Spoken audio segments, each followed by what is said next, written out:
Un grido d'allarme viene lanciato da Mario Gallo, animatore del centro storico. Questa volta puntiamo il dito sulla scuola di via Bac Bac, la Matteotti. Ecco, cosa sta succedendo alla scuola Matteotti?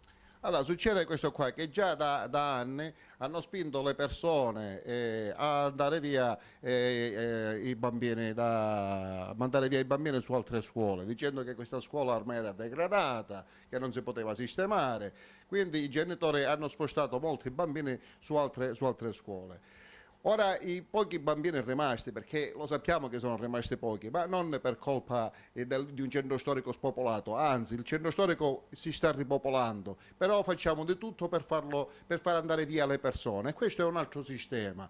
E quindi dicono alle persone che entro dicembre se ne dovranno andare. Questi 50 bambini, che sono 25 all'asilo e 25 nelle varie scuole prima, seconda, terza e quarta e quinta elementare, devono andare via entro dicembre. Anche che se ne vogliono andare non possono andare da nessuna parte perché le altre scuole adesso li rifiutano, perché hanno detto ci avete fatto dall'inizio oppure niente, quindi non sanno dove mandare questi bambini. Quindi la prima cosa da fare è non chiudere la scuola a dicembre, ma intanto fargli finire l'anno scolastico. Poi il danno grave e i danni collaterali sono altri, perché questi bambini, e ne abbiamo prova, che vanno nelle altre scuole elementari, poi andranno nelle varie parrocchie a fare gli oratori e quant'altro, abbandonando i nostri oratori, abbandonando le nostre strade, abbandonando quella speranza che questi bambini, come i miei figli e i figli degli amici miei, dei miei concittadini del quartiere del centro storico della vecchia Girgenti, è giusto, non hanno più la possibilità di abituarsi ad abitare in un posto e ad amarlo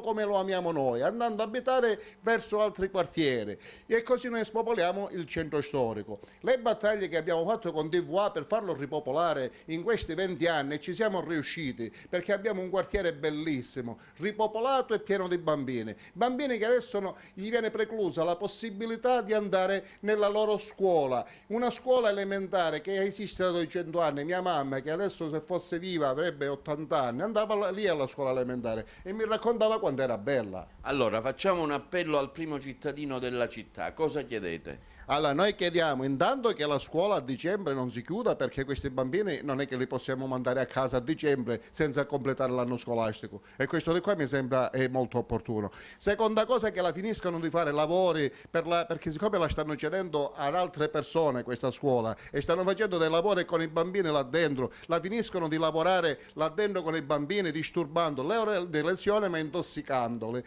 E terza cosa, siccome le mamme puliscono le mamme per rimanere là dentro, perché gli dicevano ve ne dovete andare perché non c'è nessuno che pulisca, e le mamme puliscono loro, le mamme puliscono, e gli operai di questa ditta che si sta prendendo questa scuola vanno a sporcare. Mi sembra che ormai siamo al colmo. Il primo cittadino deve capirle queste cose, queste sovercherie, e non lo so se lui a Porto Empedocle le faceva, ma qua da Agrigento non le accettiamo.